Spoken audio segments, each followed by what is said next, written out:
మన తొలి వెలుగు ప్రేక్షకులు అందరికీ నమస్తే. ఇంకో పోలీస్ స్టేషన్లలో ఓళ్ళ మీద కేసులు అయితే వీళ్ళ లంగల మీద, దొంగల మీద, బయట వేగాల మీద కేసులు అవుతాయి. కొంతమంది నీతిమంతుల మీద కూడా అక్రమ కేసులు అయితే అదొక భాగంగానే ఎక్కువ శాతం లంగ దొంగ బయట వేగాల మీద కేసులు అవుతాయి.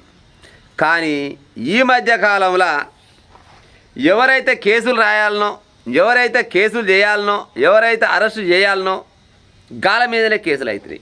ఓలాలు మరి గాలు పోలీసుల మీదనే కేసులు అయ్యి పోలీసు వాళ్ళనే అరెస్ట్ చేసే కాడికి వచ్చింది. అక్రమాలు చేసేది ఆలవంతే ఉంది, భూదందాలు చేసేది ఆలవంతే ఉన్నది, కోటాను కోట్ల రూపాయలు వెనకకేసుకునేది ఆలవంతే ఉన్నది. ఇవాళ పోక్సో కేసు కూడా ఈ పోలీసు ఆయన మీదనే అయింది. ఎస్ఐ అట, సబ్ ఇన్స్పెక్టర్ అంటే ఈ ఎస్ఐ పైన పోక్సో కేసు నమోదు చేసి అరెస్ట్ చేసి లోపడేసిరట. ఏడ జరిగింది ఏమొచ్చారంటే బెంగళూరు అంట. బెంగళూరు దగ్గర ఉత్తర కన్నడ జిల్లా అంట. ఈ ఉత్తర కన్నడ జిల్లాలో 16 ఏళ్ళ మైనర్ బాలికతోటి సోప చేసినట ఒక ఎస్ఐ కదా సారు, 16 ఏళ్ళ బాలిక. అరే పోలీస్ ఆఫీసర్ అన్నప్పుడు ఎంతో కొంత ఇల్లు కదా, ఇల్లు ఇచ్చి అంకుల్ లెక్కనో, అయ్య లెక్కనో, కాకే లెక్కనో ఏదో రకంగా ఆమె జరంతా చనువుగా మాట్లాడడం మొదలుపెట్టిందంట. గిదే చనువుగా మాట్లాడుతుంది అనుకొని పోలీస్ ఆఫీసర్ చిన్నగా అడ్వాన్స్ దాన్ని ఏమంటారు ఎక్కువ చనువు తీసుకొని చిన్నగా అమ్మాయితోటి ఫోన్లలో మాట్లాడు అంటే ఏడు అనుమానం రాకుండా ఫోన్లలో మాట్లాడుతున్నట. గట్టిగా మాట్లాడుతుంటే బయటకి పోదాం వస్తావా పాప అన్నట. అరే రోజు మాట్లాడే పోలీసేగా అనుకొని ఏం చేసింది, ఆ అమ్మాయి కారు ఎక్కిందట, పోయిందట.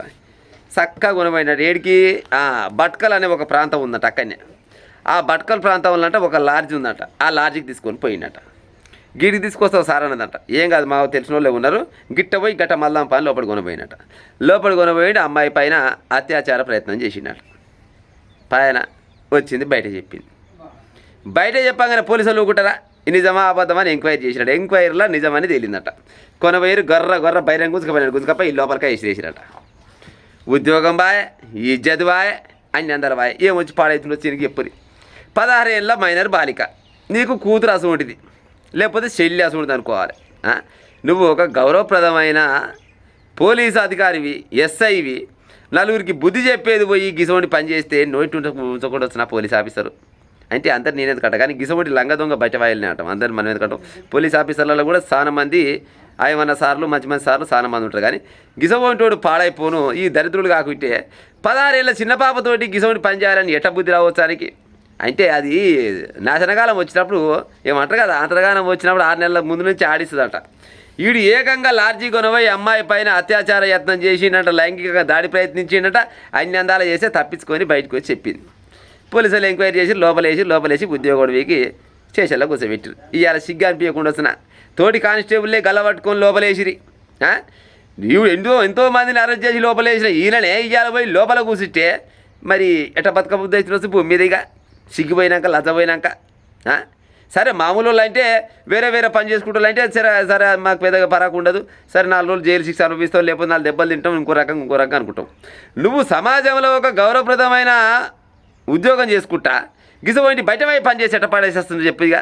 కొనపోయి లోపలేసి ఉద్యోగం మొత్తం వేటికాడి పీకేసిరట. వాయ మళ్ళీ ఈ రోగి తప్పినోడికి మళ్ళీ ఉద్యోగం గిట్టిచ్చారు. ఏది మన బెంగళూరు వాళ్ళు. ఇసోంటోనికి ఇచ్చినా కానీ మళ్ళీ ఇదే పని చేస్తాడు.